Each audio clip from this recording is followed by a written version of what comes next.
Boa tarde a todos. Bom dia a todos. Eu gostaria de dar início a mais uma conferência da Escola de Educação Física e Esporte da Universidade de São Paulo.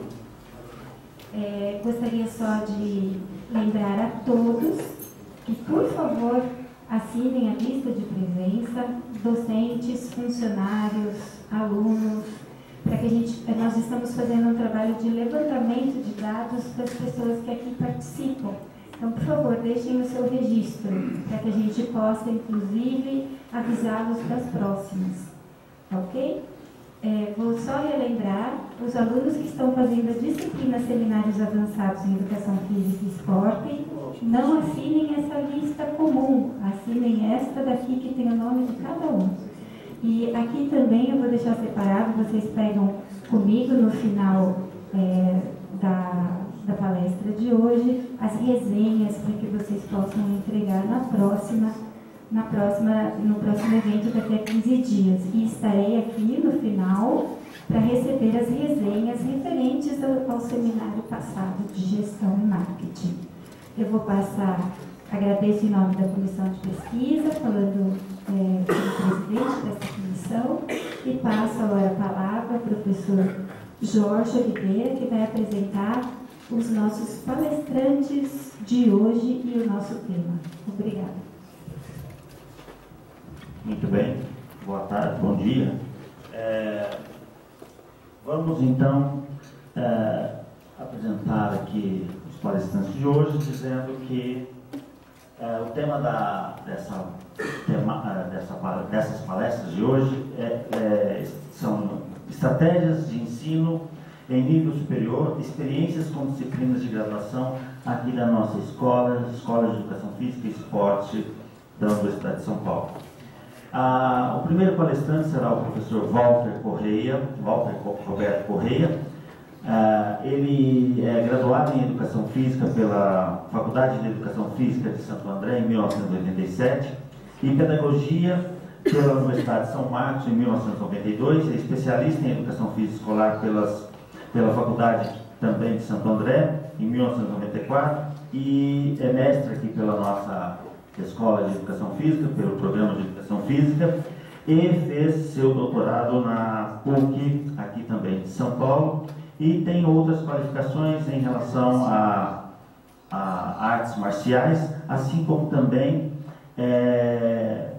na formação de professores de Educação Física Escolar e Educação Física no Ensino Médio, também dimensões socioculturais do movimento humano. E é atualmente professor doutor aqui na nossa escola também. O professor Luiz Dantas tem um nome bastante grande, professor Luiz Eduardo Pinto Pastorinho Dantas. De acordo com a descrição do seu Lattes, ele é professor aqui da Escola de Educação Física e Esporte e seus títulos acadêmicos são graduação, pós-graduação em nível de mestrado e doutorado pela nossa escola, respectivamente nos anos de 1988, 2000 e 2006. Portanto, esses são os nossos convidados para as palestras de hoje e passo primeiramente a palavra ao professor Walter Roberto Correia.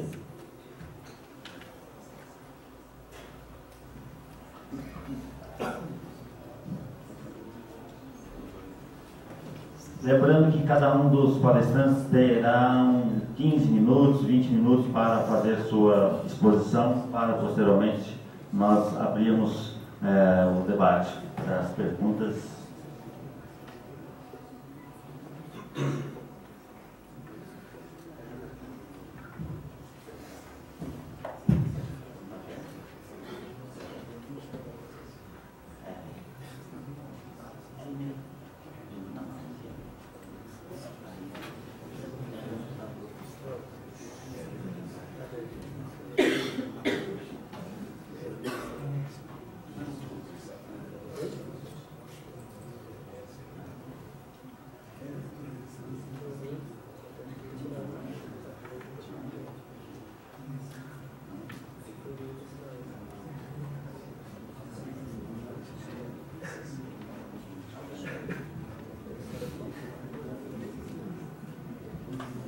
probleminha técnico aqui, em instantes resolvemos.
Sanado o problema técnico, né? Bom dia a todos.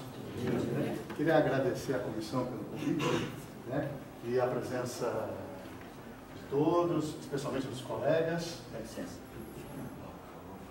Não, eu vou falar aqui. Não, você já não pode. Você está filmando. Ah, ok. Tá bom. Ok. Ainda bom? Bom, então mais uma vez, voltando para a gravação, bom dia a todos, eu queria agradecer à comissão e aos colegas, queria fazer uma menção especial ao meu querido professor Jarbas, que está aqui, por favor, levante a mão, meu professor na época de escola, que foi um grande inspirador para que eu fizesse essa escolha profissional. E até agora, por minha conta e risco e sua também, professor, estamos aqui juntos e vivos. Né? Então, muito obrigado. Bom, eu queria falar sobre a questão dentro da proposta de estratégias docentes. Eu pensei numa questão que eu acho que ela é pouco explorada, que não é apenas a estratégia que você aplica na aula, mas a estratégia para você se colocar perante a aula, na incumbência da aula, na incumbência da docência. Né? Obviamente aqui trouxe um ou outro exemplo de alguns dispositivos curriculares, algumas iniciativas que dentro da docência, obviamente, lancei mão. Mas gostaria de dar um enfoque sobre a questão da estratégia para se colocar diante da tarefa docente. Quero dizer de outra forma, que do ponto de vista da estratégia docente, né, que lugar primeiro que eu ocupo. Né? Aqui dentro da escola, eu tenho a possibilidade de trabalhar com esses 4 componentes curriculares. 3 na graduação e 1 na pós-graduação. Na graduação, eu sou responsável pela disciplina Educação Física no Ensino Médio 1 e 2, no curso de licenciatura, é uma disciplina obrigatória. A arte marcial chinesa, cultura e movimento, é uma disciplina optativa livre. Produção de conhecimento para a educação física escolar, outra optativa livre, e que será desenvolvida no 2º semestre de 2015. E na pós-graduação, saberes docentes para a educação física escolar. Ou seja, eu respondo por esses 4 componentes curriculares, 3 na graduação e 1 na pós-graduação. Né? Então é desse lugar que eu falo. A segunda questão é que qual é a minha posição frente à docência e frente ao trabalho. Né? Do ponto de vista estratégico, qual é o lugar que eu inicialmente me coloco? E eu, de uma certa maneira, eu vejo que a questão do trabalho docente, né, ou do trabalho de uma maneira geral, prefiro olhar a questão da docência mais como poieses do que tripalho. O que eu quero dizer com isso?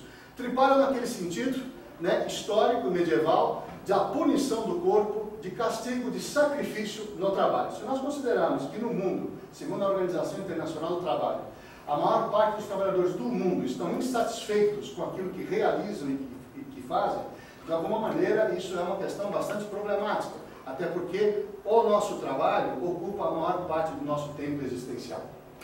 Então, ou seja, qual é a minha posição estratégica diante daquilo que faço na posição docente? Prefiro olhar a questão da docência como poieses, como construção, né? De forma a ter o quê? Uma busca incessante de sentido e significado.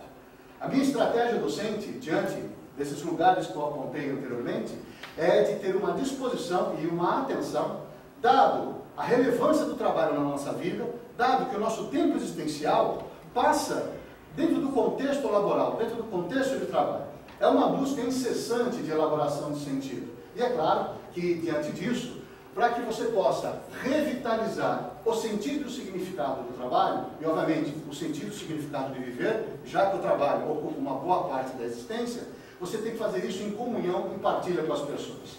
E dá-lhe almoçar com os colegas. E dá-lhe bater na porta para poder conversar e pedir um pouco de orientação àqueles que são sêniores dentro da cultura universitária e da cultura docente. Isso é uma posição inicial, sobretudo quando eu olho a situação dos trabalhadores e quando eu olho a situação dos trabalhadores em educação, apontando na mídia ou no discurso social que a docência é algo inviável, algo complexo, algo custoso. Nós podemos, inclusive, sentir esse sintoma quando nós observamos aqui na própria universidade um número bastante restrito em várias áreas, né, de interesse pela carreira docente, embora haja, a licenciatura está com a sua vitalidade, mas quando comparado com outras carreiras, algumas representações, algumas mensagens remetidas à docência, né, colocam em xeque sua relevância, sua vitalidade, ou seja, o seu valor.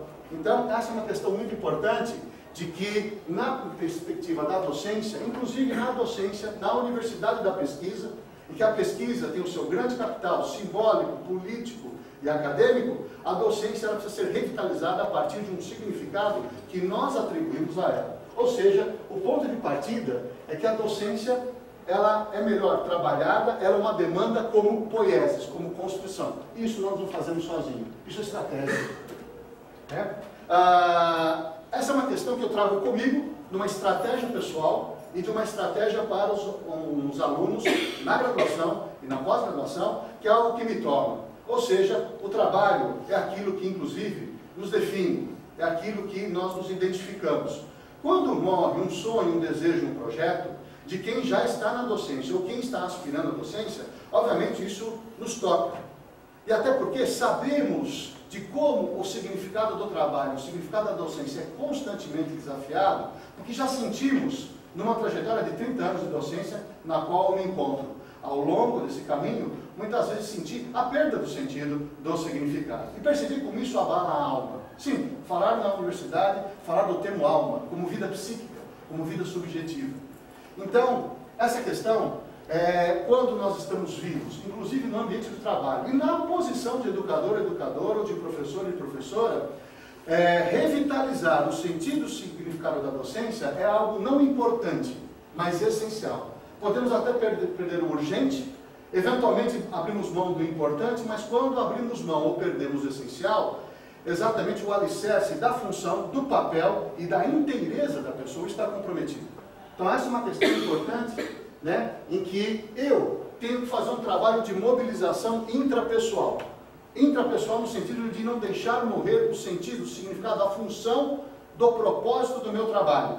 E na posição de alguém que procura participar da formação inicial de um profissional da educação, eu preciso estar atento para que esse conjunto de expectativas, sonhos e, de uma certa forma, aspirações, seja devidamente posto. A minha mobilização intrapessoal, uma atenção sensível na minha mobilização intrapessoal, é fundamental na minha mobilização interpessoal entre eu e os meus alunos. Essa é uma questão estratégica de partida, de saída, né? Uma outra questão além de olhar o trabalho como poieses, além de revitalizar o sentido de todo e qualquer trabalho humano, entendendo a dimensão humanizadora e a dimensão existencial do trabalho, a busca de sentido é isso mesmo, ou seja, incorporar a noção de trabalho, de docência, a noção de espiritualidade. Não espiritualista, mas no sentido de que agimos no mundo, construímos as coisas, algo para além de si, algo para além do óbvio, do imediato, do material.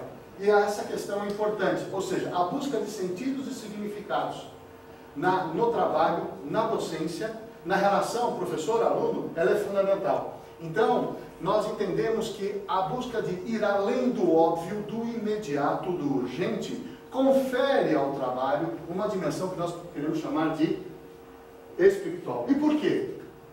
Primeiro, também estrategicamente, o lugar que eu ocupo, ele de uma certa forma deve ser um lugar encarnado.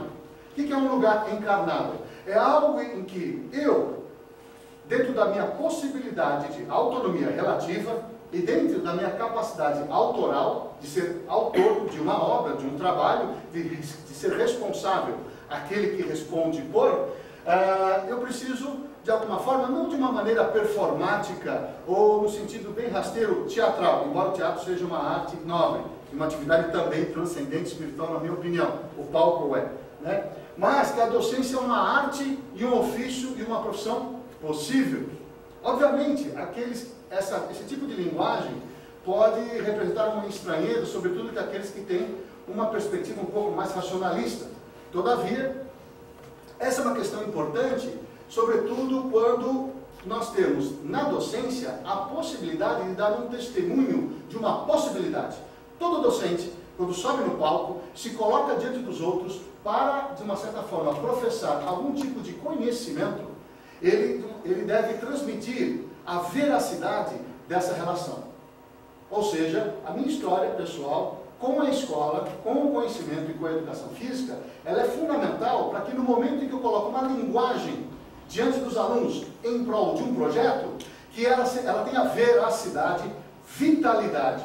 Obviamente, isso tem que ter uma inteireza, ou seja, aquilo que eu falo, aquilo que eu digo que eu me ocupo, ela deve estar, de uma certa forma, sendo transmitida com um tom de veracidade, que eu estou chamando de encarnação do discurso docente. Coloco como arte e ofício porque eu entendo que a docência ela é dotada de uma especificidade. Diferentemente de outros trabalhos, ela, obviamente, é colocada como profissão, historicamente, para que ela pudesse ter um valor social. Todavia, na minha concepção pessoal, eu acho que a docência é uma arte e um ofício com tipificação profissionalizante. Por quê? Porque nem tudo precisa ser vendido, nem tudo precisa ser comprado do ponto de vista da docência. Porque na docência também, diferentemente das outras profissões, nosso trabalho não tem como finalidade última a produção de objetos. E o nosso trabalho se constitui de uma dimensão transcendente. Obviamente essas palavras podem soar com uma certa estranheza. De que lugar que eu estou colocando a palavra transcendente? Nosso objetivo com a docência é transformar, modificar, promover mudanças no comportamento humano. E aí, nós estamos diante de um trabalho não material. A essência do nosso trabalho é não material. Professores e alunos não se colocam uns diante dos outros a partir do seu livre-arbítrio. Na educação básica, e alguém que se submeteu no ensino superior, o encontro docente-discente não é pautado pelo livre-arbítrio, em termos da razão da escolha, do encontro. Nosso trabalho é de uma exposição pública, tem como objetivo produzir modificações e ressonância no desenvolvimento de alguém, mudança de comportamento. E nós temos ali um lugar celular chamado sala de aula, que modifica muito as nossas relações. A natureza e a finalidade do nosso trabalho impõe uma complexidade muito grande. E, além de ela exigir múltiplos saberes, e os científicos têm um lugar preponderante, saberes de outra natureza também estão conjugados nessa arte e nessa demanda do ofício docente. Compreender a natureza do trabalho, em que o objetivo último não é a formatação de algo, atribuir valor e colocar no mercado, faz com que a nossa atividade ela seja dotada de uma complexidade, não digo maior, mas tem a sua singularidade. E quando nós colocamos a dimensão artística, é para que nós coloquemos razão e sensibilidade num pé de relativa harmonia. Isso é estratégico. E perder essa perspectiva no cotidiano, sobretudo na universidade, isso é muito recorrente. Vamos na sambeda. Aliás, isso daqui é um ato de fé e de religiosidade. Religiosidade no sentido de religação com a vida. Acredito muito, né, numa palestra do professor Mário Sérgio Cortella, discutindo outros paradigmas da educação, formas para a infelicidade, né? Não ensinar o que se sabe, não praticar o que se ensina, não perguntar o que se ignora. Gosto dessas três questões porque ela me relembra a natureza do meu trabalho e ela também lembra a minha incompletude, como eu sou suscetível aos movimentos do contexto, ou seja, eu sou uma pessoa em formação que tem que lidar com a formação do outro. Logo, estrategicamente, desenvolver um olhar para si, para resgatar o sentido primeiro, me ajuda a me posicionar diante de uma tarefa complexa, em que o sujeito do trabalho, ou como dizem alguns, o objeto do seu trabalho, que é um sujeito, ele reage diferentemente da madeira. É claro que os objetos têm algum nível de reatividade à ação do homem, mas quando nós tomamos o humano, ele reage aos seus estímulos, às suas propostas, e mais, como não nascemos prontos, sempre de saída, saímos de uma permanente tensão entre o que eu quero aprender, o que o outro quer, o que eu quero ensinar e o que o outro quer aprender. O que o outro quer aprender e o que eu não quero ensinar. O que eu não quero ensinar e o outro não quer aprender. E lutamos para que o que eu quero ensinar seja também aquilo que o outro quer aprender. Quando trabalhamos com equipamentos eletrônicos, formatação de imóveis, produção de um bolo, essas relações, a ação, o trabalho humano, se configura em outros patamares. Estrategicamente, resgatar o sentido e finalidade básico de toda e qualquer docência é um ato estratégico que é reivindicado todo dia pelo cotidiano. Qual é a minha perspectiva individual? Primeiro, que o ensino, do ponto de vista social, ele implica uma atividade que pode ser considerada como um patrimônio. Tanto o docente de uma universidade pública, quanto o seu objeto de estudo e investigação, representa um patrimônio cultural intangível, ele não tem como ser mensurado. E você preservando, isso se dá numa relação, por analogia, com o campo artístico, como são as propostas da Unesco. Quando nós tomamos, né, que se uma arte precisa ser revitalizada, é preciso preservar o artista. Daí, inclusive, dentro das discussões, a polêmica que envolveu a universidade, a preservação da docência é preservar o artista do seu objeto de arte. E as condições de profissionalidade da universidade são essenciais para manter essa cultura viva. Estou propondo, também de forma estratégica, que quando nós olhamos cada docente, né, dentro de uma instituição pública que é marcada pelo interesse público, preservar o artista, melhor, o docente, é preservar uma parte do patrimônio cultural de uma determinada área da cultura. Me perdoe a redundância. Né? Do ponto de vista individual, né, eu entendo a docência como uma possibilidade, né, de reinvenção de si próprio. Bom, a questão da onde eu me pauto, eu tenho uma trajetória pessoal. Da onde são as minhas fontes de inspiração? Uma trajetória pessoal, em que a escola e as docências que me marcaram servem de subsídios para que eu possa me orientar dentro dessa minha caminhada docente. A minha formação em educação e currículo é aquela que me dá a abertura para pensar escola, currículo e saberes escolares. A psicanálise, no sentido de me dar uma ferramenta de pensar a subjetividade humana. A pedagogia da autonomia, né? Obra inspirada no professor Paulo Freire, em que ele coloca valores de sustentabilidade à docência. Hoje, além de ter uma proficiência nos conhecimentos do seu objeto de ensino, nós também temos um desafio, que são os saberes da mediação. Hoje, que toma muito da vitalidade da alma e da energia docente. Nós somos muito marcados, dependendo do campo do conhecimento, a reatividade do sujeito da aprendizagem se torna uma demanda premente aos professores. A pedagogia da autonomia é algo que me inspira. E o Kung Fu, como um sistema de conhecimento da cultura chinesa, me permite resgatar a noção de que é inteligência estratégica. Bom, em função do meu tempo, eu gostaria apenas de mostrar duas questões para finalizar, né? Depois abrimos para as perguntas. Ou seja, esses são os fundamentos, são os lugares, as fontes de inspiração que me orientam dentro da docência, né? Se puder aqui demonstrar um pouquinho, a vocês, né? Temos alguns investimentos estratégicos em duas disciplinas, ou seja, a educação física no ensino médio e a arte marcial chinesa. São as duas disciplinas do campo da graduação. Na graduação, nós tivemos aqui um recurso estratégico, que foi o desenvolvimento, uma iniciativa do professor Luciano, que gentilmente nos engajou a tomar parte, que é os usos das tecnologias da informação e da comunicação, né? No campo do ensino médio, na disciplina do ensino médio, no caderno pedagógico, nós temos aqui... Não abriu? Não. Está devagarinho. Isso aqui, ó. Nós criamos um expediente virtual para que os professores colocassem suas ideias, seus planejamentos, seus materiais e suas ações, para otimizar a interlocução entre docentes e discentes.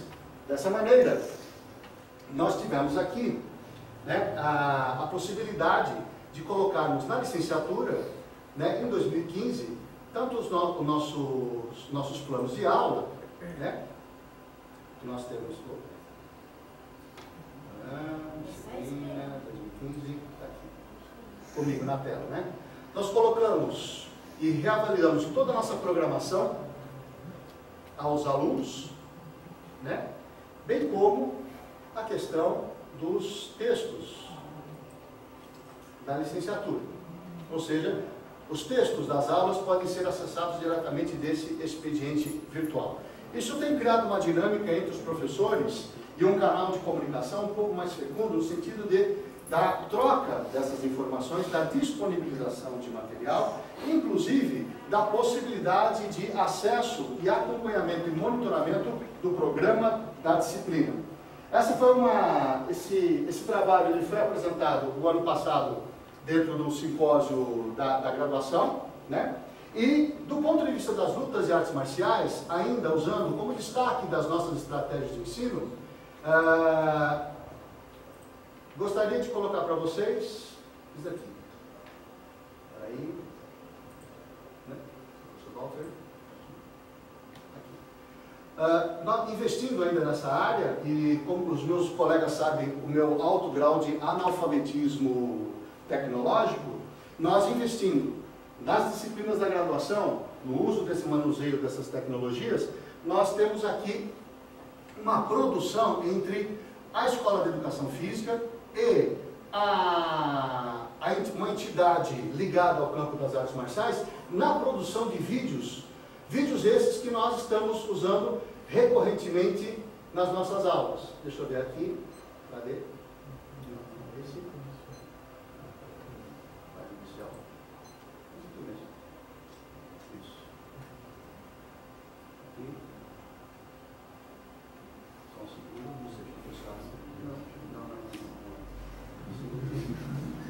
Vocês já viram que eu sou um cara que tem uma alta proficiência nesse processo. Está. Bom, nós temos produzido mais de 10 entrevistas ligadas ao campo das artes marciais e da pedagogia das lutas, discutindo o sentido e o significado das mesmas, né? E esse material, ele tem tido uma grande receptividade do ponto de vista social. Nós temos essa entrevista com o mestre Léo Imamura, discutindo questões pouco convencionais sobre o sentido e o significado das artes marciais, a estratégia e a pedagogia das lutas, das quais esse material, além de uma grande difusão, nossas aulas, por exemplo, no caso das artes marciais chinesas, foram todas elas gravadas e colocadas para a acessibilidade pública. Então, dentro da graduação, nós estamos tentando aí, de uma certa forma, acompanhar um pouco as inovações, ou pelo menos os instrumentos mais tecnológicos, para fazer um contato maior entre aquilo que é produzido dentro do contexto da nossa graduação, com a sociedade de uma maneira mais ampla.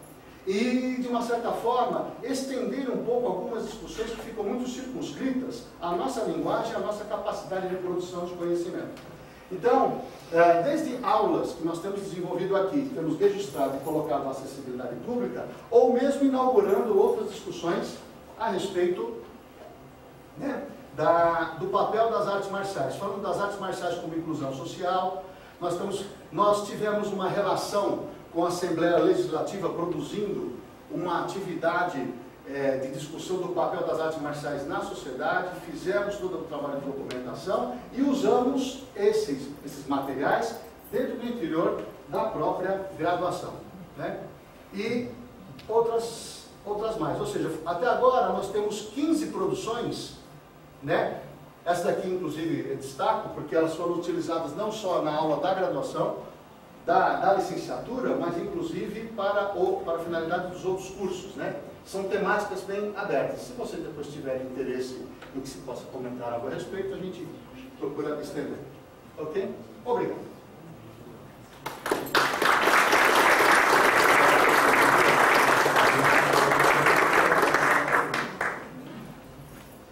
Muito bem. Ô Luiz, você vai falar? Eu acho que eu vou falar com esse daí sentado.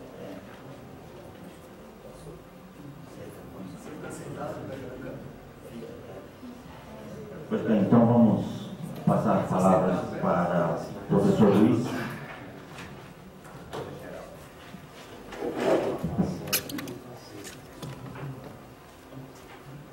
Mais para cá, Luiz.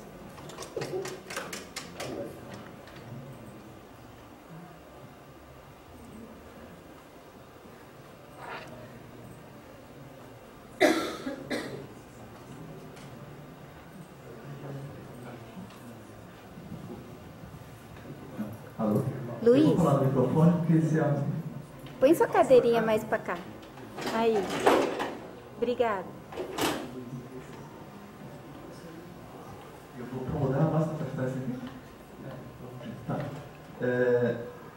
Primeiro clica para ampliar. Obrigado à comissão, particularmente à professora Patrícia por ter me convidado para essa palestra. Apenas algumas coisas além do que o Jorge falou sobre minha formação. Eu tenho um contato com a pedagogia universitária como um pesquisador amador, não é uma coisa que eu estude diretamente. A minha experiência se resume a ter participado durante 3, 4 anos do grupo de apoio pedagógico da Pró-Reitoria de Graduação, que foi uma experiência maravilhosa e deu alguns frutos, como mudanças regimentais com relação à organização. Por exemplo, permissão que você não precisa organizar seu currículo somente na estrutura de disciplina, podendo criar módulos e outras ferramentas. E também a gente contribuímos, o grupo, para a mudança ou incremento das regras da nossa comissão de regime de trabalho, para que ficasse mais claro e explícito o valor da docência na hora do nosso julgamento, da nossa produtividade como professor da Universidade de São Paulo. Além disso, eu tenho experiência na licenciatura como professor. Temos também, dentro do Laboratório de Pedagogia do Movimento Humano, já tivemos algumas discussões com os professores da licenciatura, particularmente com o professor Oswaldo Ferraz, com o professor Luzimar, com o professor Edson Manuel, também com a professora Yara, com a professora Mônica, sobre troca de informações sobre pedagogia, de como dar aula. Além disso, fui professor de educação física escolar também durante 13, 14 anos. Não é uma coisa que eu estude diretamente, mas como um cientista amador, curioso, eu tenho uma boa biblioteca e costumo dedicar parte do meu tempo a pensar sobre isso também. O que a gente vai ter um bate-papo rápido. Eu, como não sou um pesquisador disso, eu vou colocar com muita cautela tudo que eu vou falar para vocês. Na verdade, é uma descrição da minha experiência, das minhas impressões. Quando a Patrícia me convidou, eu pensei, como plateia, os estudantes de pós-graduação. Então, quem não é estudante de pós-graduação, peço desculpa que talvez eu não esteja falando diretamente para você, mas acho que dá para todo mundo aproveitar. Quer que eu passe aí para você? Ô Flávio, vai lá. Acho que a primeira coisa é que essa preocupação com pedagogia não é uma preocupação nova, né? O texto do Comênico é de 1627. Você vê que é um texto que seja uma pequena afirmação, uma posição, que todos se formem com uma instrução não aparente, mas verdadeira, não superficial, mas sólida. Ou seja, que o homem, enquanto animal racional, se habitue a deixar-se guiar, não pela razão dos outros, mas pela sua, e não apenas a ler nos livros e a entender, ou ainda a reter e recitar de cor as opiniões dos outros, mas a penetre por si mesmo até o ângulo das próprias coisas e a tirar delas conhecimentos genuínos e utilidade. Quanto à solidez da moral e da piedade, deve-se dizer o mesmo. Se pensar que esse senhor escreveu em 1627, o nosso grande trabalho, muitas vezes, é encarnar esse conhecimento na forma de ação. Ou seja, um know-how docente no dia a dia, porque grande parte dos pensamentos, das orientações, elas podem ser encontradas em vários autores ao longo da história da pedagogia, tanto no passado como atualmente.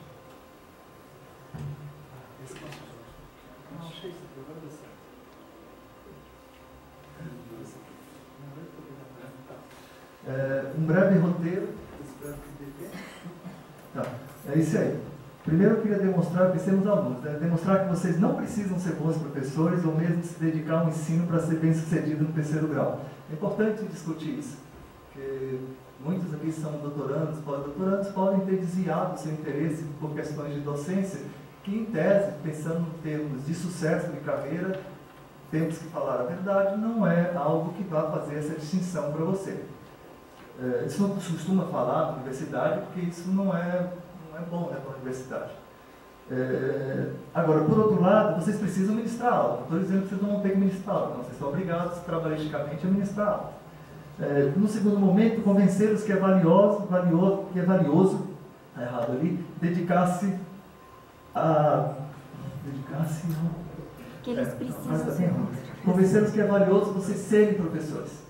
É muito importante para mim. Vocês têm que ser professores. Apesar dessa conjuntura, vocês têm que ser bons professores. Vocês têm que valorizar ser bons professores. Vocês têm que apoiar bons professores. E um pouco contar um pouco sobre minha prática que corresponderia à estratégia. A minha fala é bem simples. Eu acho que minha filha, que tem 18 anos, entenderia tudo que eu vou falar. Então, não se preocupe que eu vou ficar bem tranquilo. A fala é bem tranquila. Mas eu espero que útil. Então, primeiro aquela coisa, né? Isso aqui foi me passado no GAP, essa fórmula não é minha, por um professor que foi coordenador do curso da Poli durante muitos anos. Em uma das nossas reuniões ele colocou, olha, a fórmula da USP é essa: extensão elevada a zero, ensino elevado a zero, pesquisa elevada a 2, mais um x que depende de cada unidade. Vocês sabem, por uma matemática trivial, que qualquer coisa elevada a zero dá 1. Então quer dizer que qualquer coisa que você faça, você recebe 1. Qualquer coisa, não há diferença. Você pode se dedicar mais, se dedicar menos, dar menos aulas, dar mais aulas, é 1, sempre 1. A extensão também é sempre 1. Isso você pode ver nos documentos da universidade, vocês vão achar em recomendações sobre progresso na carreira, vocês vão achar esse caráter que se valoriza a educação, mas se valoriza como ensino elevado a zero, sempre. Então basta você seguir um protocolo, está valendo, você ganha 1, todo mundo vai ganhar 1. O que ele não botou foi a questão da política universitária, que é cada vez mais forte, que é um fator de multiplicação também. Isso multiplica tudo, porque descrições têm a ver com você ocupar cargo, você estar numa posição de tomar decisão, e você só consegue isso se você fizer uma política universitária entre os pares, de forma que você seja escolhido. Não é uma questão de meritocracia, é uma questão política. Isso é uma coisa também dada em uma novidade na universidade. A aula do concurso que vocês vão prestar para passar, para entrar na universidade, não é uma aula, é uma prova oral. Vocês vão ter que falar sobre determinado assunto usando ferramentas de PowerPoint ou outras tantas ferramentas. É isso, durante 1 hora é uma prova oral sobre determinado assunto. Não é da aula, não é docência. Então, reforça um pouco, que conota um pouco essa não necessidade de se dedicar a isso. Essa é uma frase do professor Gibbs, citada pela Selma Pimenta. Cada hora adicional de esforço que um professor se dedica à docência provavelmente reduz 1 hora de esforço que se dedicaria à pesquisa. Isso prejudica suas expectativas de carreira e sua remuneração a longo prazo. Eu teria várias historinhas para contar. Uma interessante que um ex-diretor do ICB, que na década de 80, contando sobre as inspeções que tinha para avaliar o curso. Aí ele falou: Luiz, Na hora de eu mostrar a aula, vamos falar sobre aula, docência, o avaliador falava, não precisa, está tudo bem. Tem classe, tem laboratório, tem tudo, está tudo bem. Ensino elevado a zero é 1. A experiência do GAP também foi outra conotação que eu tive, porque com o GAP nós éramos 15, 16 professores de todas as unidades. Muitos eram coordenadores de curso, da física, da química, da PFLET, da matemática, e coincide que é um grupo enviesado, porque todos gostam muito da docência. Então a gente acaba trocando muita informação sobre essa desvalorização da docência, dessa falta. Isso não quer dizer que a universidade não tem um discurso, não crie comissões, não crie programas, não crie bolsas para incentivo à docência. A gente está falando de uma outra coisa, que é a questão de essa docência ser reconhecida realmente, e a moeda, uma moeda econômica da universidade, ela é contar para o seu sucesso posterior.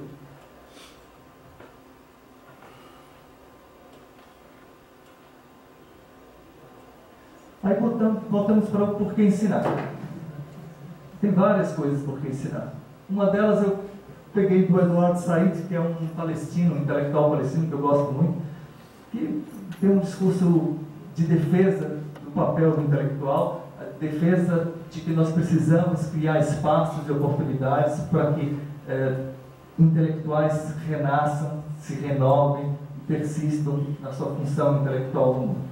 O que ele coloca assim, o que me chama a atenção como algo muito interessante é como manter na mente um espaço aberto para a dúvida e uma ironia cética e alerta, e de preferência para a auto-ironia também. Sim, temos convicções e emitimos juízos de valor, mas esses são alcançados pelo trabalho e por meio de senso de associação com outros intelectuais, um movimento de base, um processo histórico contínuo, um conjunto de vidas vividas. Quanto às abstrações ou ortodoxias, o problema é que elas são patrocinadoras ou protetoras que precisam ser apaziguadas e afagadas o tempo todo. Os princípios e a envergadura moral de intelectual não deveria constituir uma espécie de caixa de câmbio lacrado, que impede o pensamento e a ação numa direção e é movido por uma máquina com uma fonte de combustível. O intelectual tem que circular, tem que encontrar espaço para enfrentar e retrucar a autoridade e o poder, pois a superviência inquestionável da autoridade no mundo é hoje uma das maiores ameaças a uma vida intelectual ativa. Na universidade também. Então é fundamental nós ensinarmos só em pensar de preservar um espaço que esses intelectuais continuem a nascer. E esse espaço é um espaço da educação básica, esse espaço se completa na educação do terceiro grau. Então nós temos que ensinar, a gente tem que lutar com isso.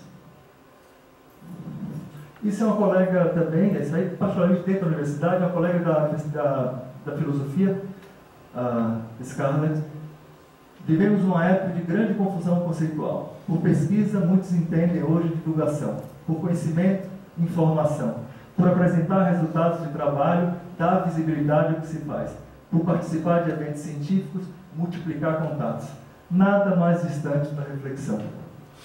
A universidade deixou de ser um lugar de pensamento. Não é por acaso que, de uns anos para cá, existe uma demanda crescente por instrumentos e ferramentas para compreender melhor o mundo em que vivemos.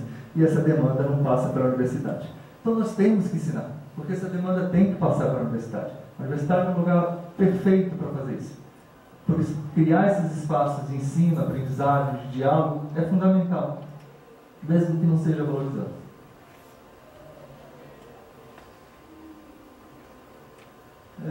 Essa é uma inspiração minha que eu uso para as aulas, mas acho que, de uma maneira geral, me serve como professor. Pensando no terceiro grau, a educação é o ponto em que decidimos se amamos o mundo bastante para assumirmos a responsabilidade por ele e, com tal gesto, salvá-lo à ruína que seria inevitável, não fosse a renovação e a vinda de novos e dos jovens. A educação também é onde decidimos se amamos nossos alunos o bastante para não expulsá-los do nosso mundo e abandoná-lo a seus próprios recursos. E tampouco arrancar de suas mãos a oportunidade de empreender alguma coisa nova e prevista para nós, preparamos, em vez disso, com antecedência, para a tarefa de renovar um mundo comum. Aqui, especificamente, o mundo do campo da educação física, no qual a gente trabalha. Então, é fundamental a gente gostar desse campo da educação física, gostar dessa profissão. Porque o nosso trabalho como professor parte do reconhecimento, que eu gosto tanto disso, que eu quero não preservá-lo como esqueleto, uma múmia, mas dar oportunidades para os que chegam, que renovem ele e façam ele cada vez ficar melhor.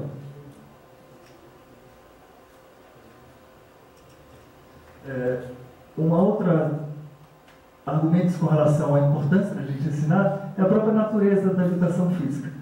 O primeiro autor é um engenheiro que é atribuído a pioneiro da inteligência artificial, Herbert Simon. Ele escreve um livro chamado Ciências do Artificial, pouco lido, em que ele chama a atenção para a questão que algumas disciplinas acadêmicas, elas não têm um objeto de estudo, mas elas criam o seu próprio objeto de estudo. Então, elas se organizam, pesquisam, se aprimoram a partir da criação dessas tecnologias que atendem à humanidade, atendem à sociedade. Para a mesma ponto de vista, Elizabeth Bressan é uma autora da educação física que na década de 70 escreveu um artigo, na mesma época que o Henry escreveu sobre a disciplina acadêmica, ela chama a educação física de uma disciplina produtiva, que ela existe para criar designs, intervenções no campo da educação física e esporte. Então, esse objeto de estudo, é um objeto de estudo maleável. A gente vai para a pesquisa básica, mas a pesquisa básica orientada ao uso. Nós vamos pesquisar o que a gente está entregando, de forma ou para entregar novas tecnologias que possam ter um impacto positivo sobre a humanidade, ou validar nossas próprias tecnologias que já existem, aprimorá-las, ampliá-las. Se você tem essa posição em termos de uma disciplina acadêmica, o papel do professor é fundamental. O papel do profissional é fundamental, porque esse profissional é que vai realizar a mudança no mundo. Sem esse profissional, essa mudança não se realiza, particularmente na nossa profissão. Então, o ensino é crucial.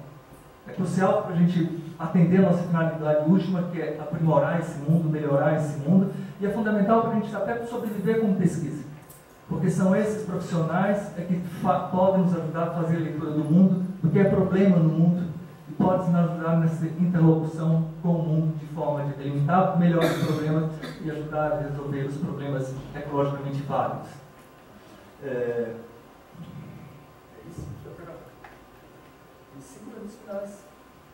A metodologia que eu uso é uma metodologia muito simples de Vasconcelos 92, chama metodologia dialética. Ela tem 3 partes, chama síntese, que é a mobilização para o conhecimento, a análise, a construção do conhecimento, e a síntese, a elaboração da síntese do conhecimento. Então, a primeira... tem muitas coisas. Um momento especificamente pedagógico em relação a ter, acho que visa possibilitar o vínculo significativo inicial do sujeito e objeto, provocar, acordar, desequilibrar, fazer a corte. Eu costumo fazer uma metáfora com o coreto. Para você começar a dar aula, você tem que de alguma forma chamar esses alunos que estão inundados numa inflação de informações e disciplina, para que venham para o meio da praça e convencê-los a debater aquele tema. Eu não parto do pressuposto que eles estão automotivados. A segunda é a construção do conhecimento. Que a partir dessa primeira encontro, em que nós resgatamos o ponto inicial, onde nós estamos, o professor e o aluno, a gente avança. Avança via literatura, via reflexão, via outras mídias, portanto, que nos leve além daquele ponto inicial de partida. Essa é uma fase que já fica mais difícil. A primeira fase na graduação é muito simples, porque eles são fáceis de atrair. A segunda fase já existe outras capacidades, outras, vamos dizer, prontidões, como disciplina, atenção, vontade, porque você sair da superfície, daquele conhecimento de senso comum e aprofundar dele, nem sempre é fácil e trivial. A terceira seria a elaboração da síntese. Eu saí de um ponto ainda superficial, aprofundo o meu conhecimento e construo uma nova síntese. E aí o processo continua novamente. Na disciplina que eu dou, que é Educação Física de primeira a quarta, a gente tem feito isso. A gente parte do conhecimento inicial dele sobre ginástica, o que é ginástica, aprofundamos aquilo até chegar a uma definição clássica de ginástica, sintetizamos tudo isso e na forma de, olha, ginástica é atividade humana inventada pelos homens com uma tecnologia para dominar o próprio corpo. Essa é a síntese que eles chegaram, por exemplo.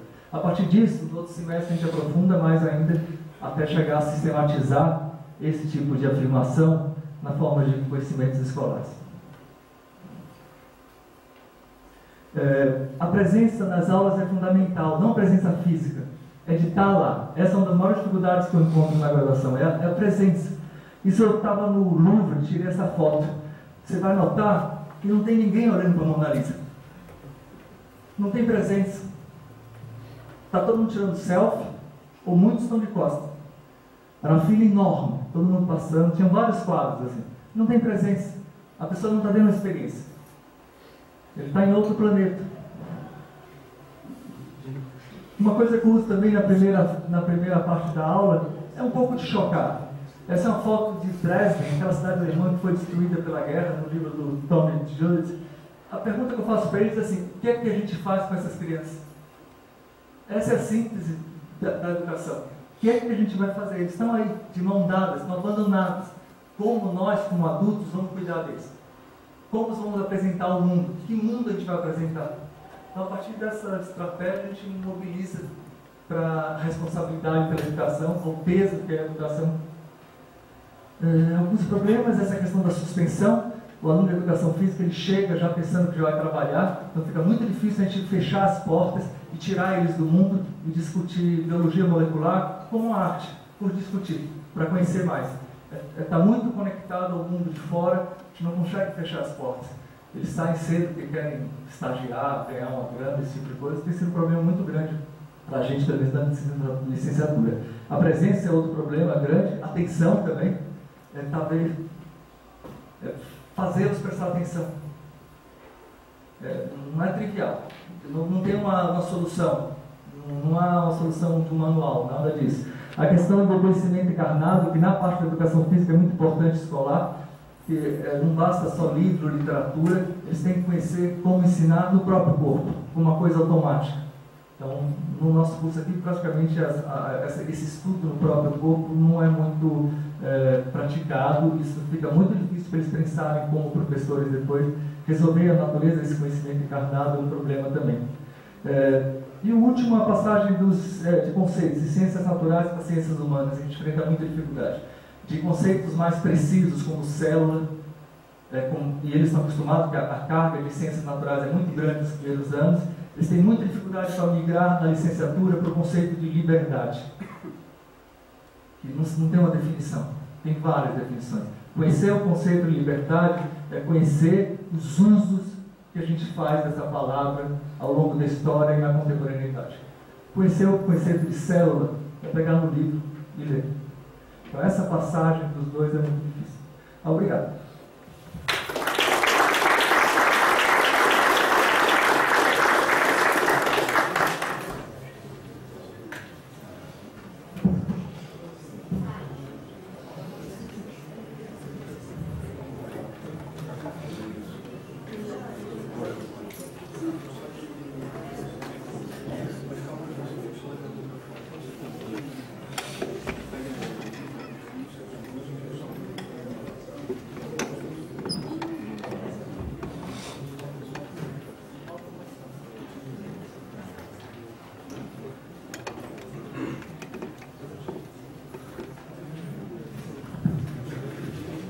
Bom, vamos para mais uma parte dessa exposição, desse debate, em que estão abertas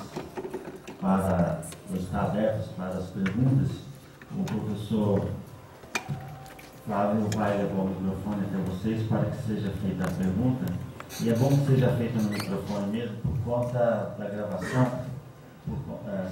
Se for fora do microfone, com certeza não vai pegar o som da bola. Então, por favor, faça o microfone, levante a mão, por favor.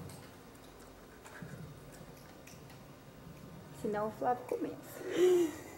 Senão alguém tem que começar. Aí. Se for um só. Eu queria fazer mais do que uma pergunta, é uma pequena provocação ao professor Walter, usando o último slide do professor Dantas, que ele colocou como alguns problemas, a presença e a atenção. E isso, de certa forma, justifica a atuação do professor como um artista, como você disse, Walter. Um artista, eu diria, das artes cênicas, não exatamente das artes plásticas, por exemplo.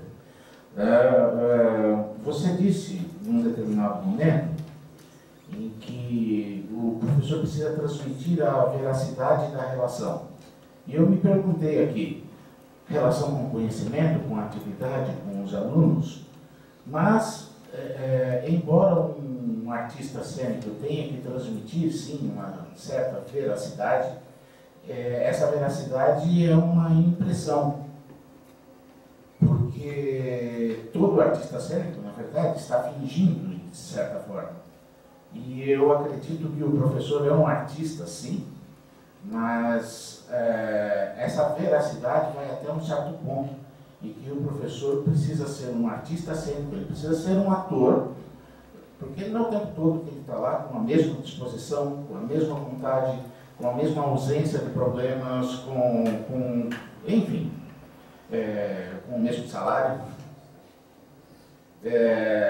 Então, o que eu digo é que o professor, sendo um artista, ele vai fingir muitas vezes, embora nesse fingimento ele transmita uma certa veracidade dessa relação. Eu gostaria que você fizesse algum comentário sobre isso, porque quando o professor Dantas falou desses problemas de presença e atenção, que é preciso chamar o aluno à praça, não foi isso, professor? Pois é, chamar o aluno à praça não é uma tarefa simples, e muitas vezes, se a gente transmitir apenas a verdade, não conseguiremos. Bom, professor Jara, obrigado pela questão. Olha, eu entendo que, assim, a questão da estratégia, os recursos que nós queremos lançar mãos para podermos nos colocar no mundo, é uma coisa que vale a pena pensar. E acho que uma das primeiras coisas é o seguinte, qual é o significado da minha obra e qual é o significado do meu lugar, do meu papel? Obviamente, quando eu coloquei em termos de veracidade, discutir sempre a questão do sentido e significado da docência, do sentido e significado do ensino e da aprendizagem. Nós temos, como dentro da atuação docente, estão concomitantemente sendo mobilizadas duas dinâmicas, que eu acredito. Uma, que nós chamamos de persona. Persona, aquela máscara grega, aquela máscara que tem a representação social, a função social, o papel social. Então todos nós, por exemplo, nesse momento, estou investido da persona docente numa palestra pública. Sei que em torno dessa função social há um conjunto de expectativas que eu devo levar em consideração. A persona é fundamental, a função social, a máscara social, que não quer dizer fingimento, né? Simplesmente quer dizer uma identidade, uma função sobre a qual eu tenho consciência, me baseio nela e atuo com ela. Nesse sentido, concorre ao mesmo tempo, até porque a persona, a máscara social, a maneira como me apresento à sociedade, ao grupo, aos alunos, ela está grávida de expectativas e também está grávida já de anseios. Levar em consideração isso, é levar em consideração que eu tenho que me adaptar à conjuntura social, à relação com as pessoas. Mas, ao mesmo tempo, eu tenho o si mesmo, o eu, Walter, independente do professor Walter, que tem suas questões, que tem seus medos, que tem suas fantasias. Um aspecto relevante na consciência docente é você ter um conhecimento de si, constantemente, a prática da reflexão de si mesmo. Ou seja, entender eu, Walter, como pessoa, que sou grávido de intenções, de uma história, ao mesmo tempo atuando na posição de professor, da docência.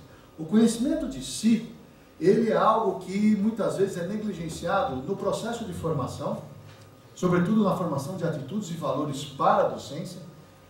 Isso tendo em vista que dentro da formação acadêmica e da formação profissional, a função racional é a que é mais premente, é a mais valorizada, E muitas vezes, e é óbvio que quando eu estou atuando no meu papel social, e a partir desse momento, já um conjunto de exigências e expectativas já são postas entre professor e aluno, está ali submerso as minhas questões de foro íntimo, da minha subjetividade.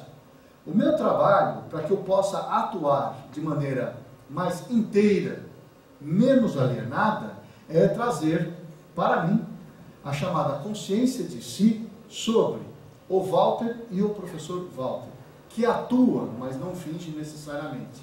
Essa integração entre inconsciente e consciente, entre o si mesmo e o papel docente, é uma tarefa que se impõe a vida toda, a todo momento.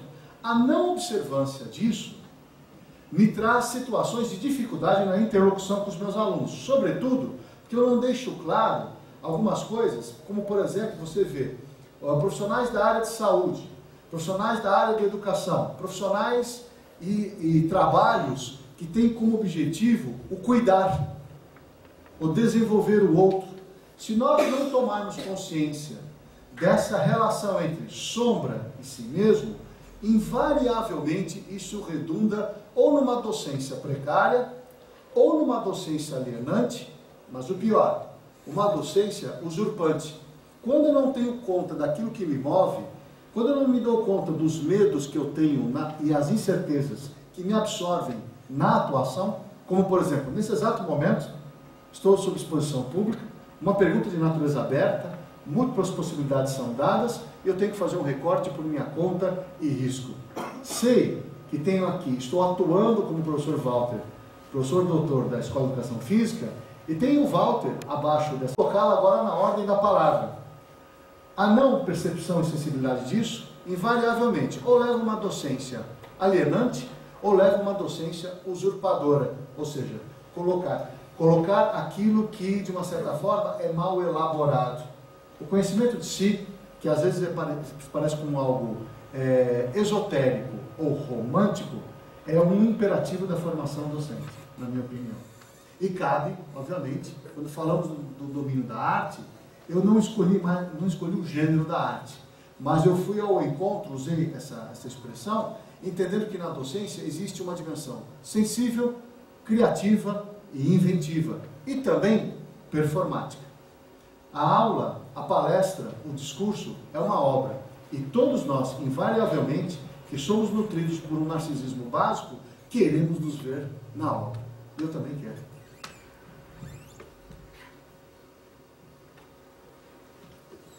Bom dia, meu nome é Ricardo, eu tenho experiência profissional de algum tempo como professor universitário e coordenador de curso nos cursos superiores de esportes, instituição de ensino particular.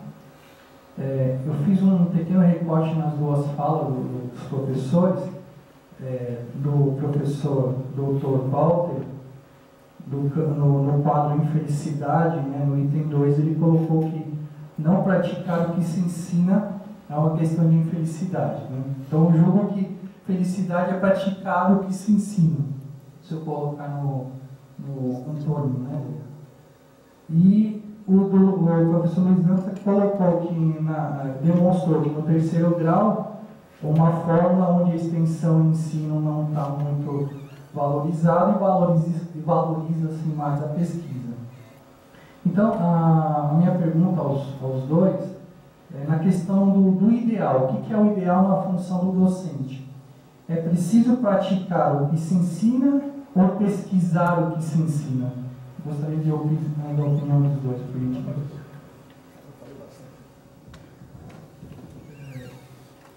Especificamente na docência, essa pergunta, isso. Não na universidade como um todo, com o equilíbrio. Não, na docência do ensino superior. Tendo um conceito de pesquisa mais amplo, pesquisa científica, dessa que está em papers, tudo, não necessariamente é uma aberração criada por cientista, tem um contínuo entre o pensamento humano racional e fazer pesquisa profissional. Então, nesse sentido mais amplo de fazer pesquisa, que eu daria o nome de reflexão, se refletir sobre sua própria prática é fundamental, que é uma maneira de você se manter vivo. Enquanto você não tem um discurso objetivo sobre a sua prática, você se funde com ela. você se funde com ela, você está aprisionado no presente. A única maneira de você continuar aprimorando-se na docência é você conversar com o seu travesseiro à noite. Mas para conversar com o travesseiro à noite, você tem que ter um discurso sobre sua aula, você tem que ter uma reflexão. Para fazer essa reflexão, você tem que ter isso produzido, esse modelo, palavras, conceitos, o que for. Então, uma coisa está junto nesse sentido. Naquele sentido que eu falei, já é mais da questão acadêmica de fazer pesquisa. O ensino, às vezes, a ciência está muito na mídia, né? Parecendo um esporte, então, uma coisa espetacular, mas muitos problemas que são muito difíceis de estudar não são tão difíceis de solucionar pela nossa bagagem histórica. A gente soluciona problemas indecifráveis científicos a partir do conhecimento histórico que a gente foi acumulando. O ensino é um desses. O ensino tem uma bagagem histórica, até evolutiva, com relação à paternidade, que nos facilita muita coisa, nos faz produzir, ou criar, ou fomentar filhos, parceiros, alunos maravilhosos, sem necessariamente ter conhecimento da complexidade que é entender esse modelo da relação professor-aluno. Bom, procurando buscar inspiração na sua pergunta, acho que hoje um dos efeitos da crise da educação, que não é de hoje, a educação sempre esteve em crise. Me parece que um elemento da crise, da incerteza, da desestabilização, um dos seus sintomas é o tédio. O tédio para aprender e, por vezes, até o tédio para ensinar. Eu não digo que essa seja a fotografia da educação, mas o tédio é um sintoma, algo que aparece, que emerge muito nas relações. Ou seja, a falta de animação, de ânima, né, de energia e vibração da alma, do sujeito ensinante, do sujeito aprendente. Que também é difícil de delimitar que hora que você é ensinante e que hora que você é aprendente. Acho que a pesquisa é uma condição de diálogo crítico com a realidade. A pesquisa se faz com desestabilização e perguntas. A dúvida, que é fundamental para um diálogo crítico com a realidade, ela é uma condição de liberdade. Ter a possibilidade da dúvida é ter a possibilidade da reinvenção do óbvio, do que está estabelecido. A pesquisa e a dúvida, como elementos de diálogo com a vida, elas geralmente são remetidas do sujeito para a realidade, para aquilo que está externo, para aquilo que está fora. Talvez, do ponto de vista da docência, de uma docência que precisa de animação, que precisa de sentido e significado, a pedagogia e a metodologia da dúvida e da pesquisa, remetida à sua interioridade, é algo que pode ser interessante. Ou seja, investigar as razões daquilo que te toca e que te move a alma. Alma no sentido de psique, em grego, né? Ou seja, a alma docente tem um compromisso inevitável de alimentação, de animação, através das perguntas que coloca para si. Ou seja, em que medida eu me coloco numa situação de maior interesse ou menor interesse daquilo que leio, escrevo, professo e construo. Na universidade, né, uma vida boa não é uma vida constantemente alegre no sentido mais superficial. Uma vida boa é uma vida com sentido. Talvez felicidade, mais do que um estado provisório de animação, né, e de engajamento, seja uma situação e uma condição de estar atrelado a um projeto que tem sentido e significado para a alma. Ao longo de uma carreira docente, a própria alma e os significados da trajetória dessa alma docente vão mudando. Nós precisamos nos perguntar se, nesse exato momento, todos nós, no contexto da docência, se estamos num lugar que tenha sentido e significado, que não é exatamente o mesmo que eu estabeleci quando fiz um concurso, por exemplo, para participar do quadro docente de uma determinada universidade. A não observância dessa pedagogia da pergunta, da dúvida, remetida para a interioridade docente, talvez seja algo que esteja sendo negligenciado e que, de uma certa forma, a não observância disso não permite que nós nos coloquemos de maneira mais inteira diante dos outros, que são os nossos pares, e sobre a nossa comunidade para a qual nós devemos trabalhar. Né? Hoje, uma questão que é polêmica é a coerência epistemológica dos indivíduos, dos atores docentes dentro da universidade. Toda pessoa tem o direito de transitar pela vida e mudar com a vida. A questão é, ela reconhece que ela mudou?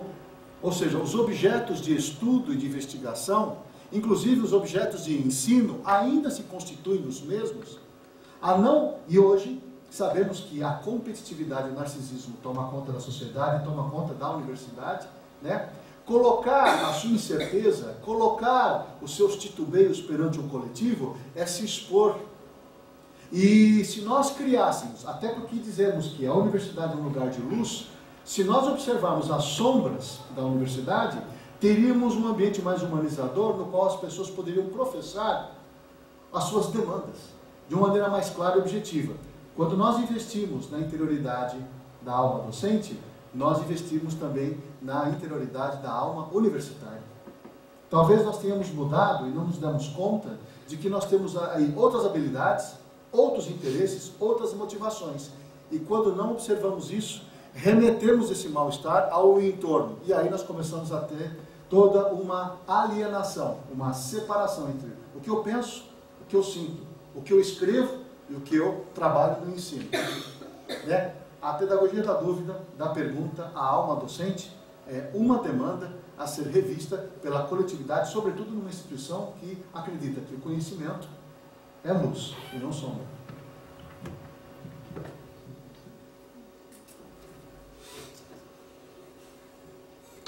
Um aluno de pós-graduação tem nenhuma dúvida sobre a docência? Ou mesmo de graduação. Ou mesmo de graduação, não querem fazer nenhuma pergunta para que eles estão se disponibilizando a discutir a docência. Eu posso fazer uma pergunta boba, na verdade. Estou pensando em estratégias docentes, estou pensando em alguma forma de operacionalização, de operacionalizar o que se pensa em termos de docência. Gostaria de saber como é que vocês, ouvindo a fala de vocês, pensando nessa importância da presença dos alunos, de criar esse espaço de pensamento, de diálogo, a pergunta boba é a seguinte: vocês fazem chamada nas aulas de vocês? Como é que vocês operacionalizam? Eu faço, até eu gravar os nomes, depois eu anoto e falo para eles que eu anoto a presença deles, mas é um paliativo, assim, porque quando eu olho assim, de horizonte lá de computadores abertos, não tenho como provar e não vou olhar, mas não deve estar comigo, assim, de dar uma... Fiz a chamada, fiz presença, mas não tem presença nenhuma. A tecnologia hoje em dia facilitou essa saída do mundo, você não precisa mais sair da sala para sair da aula. Então ficou mais complicado um pouco. Você tinha que sair da aula, ou você fazer uma carta, você precisa fazer algum esforço para estar presente. Hoje não precisa fazer esforço nenhum. Você abre o laptop, fica olhando para o professor e faz Facebook, vê uma coisa, vê um filme, não tem nenhuma relação. Então ficou bem mais difícil. Mas eu procuro criar a presença, estratégia simples, de confiança. Procuro atraí-los que, olha, eu não tenho como ensinar muitas coisas a eles, eu posso estudar junto com eles. Não precisa, eu estudo junto. Quer estudar? Vamos estudar junto. Então, tem esses textos. O que eu posso fazer como professor é apontar os primeiros passos que tem mais probabilidade de dar certo. Então, a partir disso, nós estudamos juntos. Então, quando a gente começa a estudar junto, cria uma certa intimidade benéfica, não uma intimidade de permissividade, que possibilita que essa presença aumente, possibilita que eu possa falar diretamente, olhando no olho, você faltou na aula, o outro você não está vendo e a gente precisa de você para fazer isso, isso, isso. Acho que quando vai estabelecer essa relação, a presença aumenta bastante. A estratégia. Mas estratégias pedagógicas, de uma maneira geral, são heurísticas. Eles são princípios que ajudam você a ver o problema e encaminhar alguma solução. Mas nunca é uma resposta. Na pedagogia, de uma maneira geral, não tem modelo pedagógico para resolver o problema. Tem heurísticas que ajudam o professor a perceber o problema e lançar a mão de alguns artefatos para construir uma possível solução para ser testada. Sim, eu faço chamada. Mas nem sempre fiz. Ou fiz, né? Ou a fiz. Acho que tem uma questão de que são nota e chamada como símbolos de controle. E que, obviamente, sim, essa é uma forma de ver, né? O símbolo da chamada e o símbolo da avaliação e da prova como mecanismos de controle e de uma relação de poder, né? Isso não cabe, né, dentro da minha percepção e dentro da minha fantasia. Embora já coube na minha experiência como aluno, e também já coube nos momentos em que eu me posicionei mal como docente e eu me flagrei usando esses dois mecanismos quando o sentido do encontro, o sentido da presença foi se decompondo, né? Ou seja, já fez parte da minha contradição docente usar esses dois símbolos de maneira contraditória, autoritária e controladora. Hoje, a avaliação, não a prova, a lista, mas dando preferência à chamada, à experiência, ela, de uma certa forma, se insere dentro de uma preocupação pessoal do esfacelamento e da desconstrução dos rituais, né?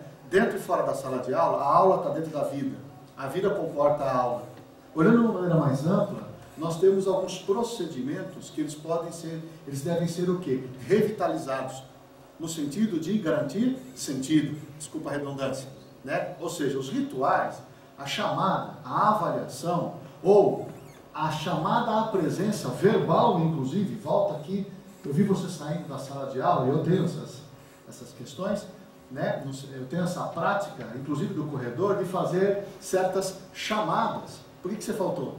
Eu não te vi, né? Você chegou atrasado e foi embora mais cedo. Revitalizar a relação, revitalizar a chamada, é revitalizar a experiência. A aula como experiência e a aula como ritual, na minha opinião, devem ser aquelas duas noções que devem nos inspirar para a construção da cena docente. O problema é que cabe à docência, e a docência é uma forma, ela tem em si uma liderança, não chefia, liderança com uma capacidade de inspirar algumas pessoas para uma experiência.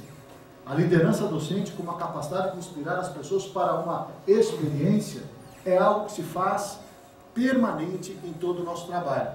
A leitura do texto, a saída para a visitação de um lugar, o debate na sala de aula, a análise de um filme, ela precisa ser nutrida permanentemente pela docência, no sentido de fazer a revitalização do significado. Então a estratégia é revitalização do significado. Agora, eu me pauto por para fazer a revitalização, já que você falou de estratégia, eu foquei a minha análise na chamada e no ritual.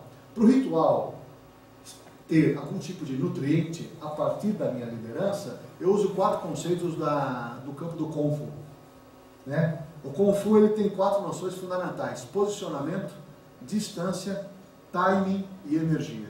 Qualquer relação humana, ou qualquer relação de combate, e Kung Fu é mais do que uma luta, o Kung Fu é um sistema de pensamento estratégico, ele nos propõe essas 4 ideias para administrar uma determinada situação ou experiência. Primeiro, posicionamento. O meu posicionamento dentro do ritual da aula está apropriado? Eu enuncio e eu apresento os meus propósitos e o meu lugar na relação? Posicionamento. A distância. Como é uma realidade viva o encontro docente, eu estou na curta, curtíssima, média ou longa distância com o aluno, segundo o movimento da aula. O timing, fazer a proposição no tempo e no lugar certo.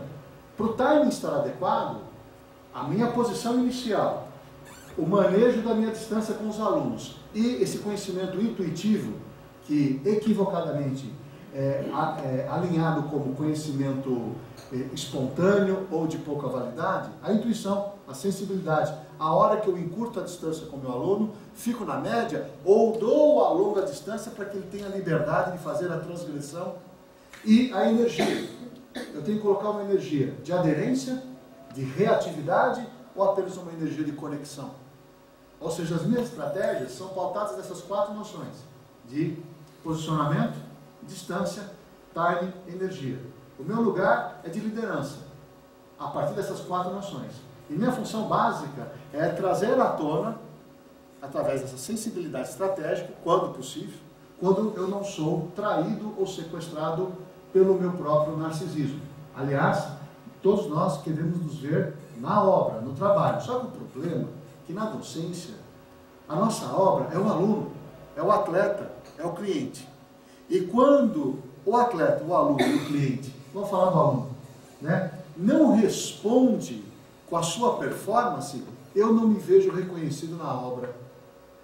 Quando ele não vai bem na prova, quando ele me faz a pergunta, quando ele não fica na minha aula, eu não me sinto desejado pelo meu aluno. Logo, fico em crise com o significado da minha obra. Preciso tomar cuidado. A primeira estratégia que eu tenho para mim é não ficar refém do meu próprio narcisismo docente. Ok, muito obrigado, professor Paulo. Pessoal, em virtude do avançar da hora, vamos encerrar por aqui. E caso alguém tenha alguma pergunta mais específica, pode procurá-los agora na sequência. E, então, relembrando aí ao pessoal que está assinando as duas listas, né? São duas listas. Uma lista é daqueles que não estão matriculados na disciplina, assina uma lista, e os demais assinam a outra lista. Quem não assinou, por favor, assina. E daqui a 15 dias nós teremos mais uma conferência, mais uma palestra, né? E teremos mais alguns convidados. E vocês, de antemão, já estão também convidados a participar da próxima. E aí, dou por encerrado, agradecendo mais uma vez ao professor Walter, ao professor Luiz Dantas, pelas duas brilhantes palestras que deram aqui nessa tarde de hoje, tarde, manhã de hoje, tá? Muito obrigado por todos.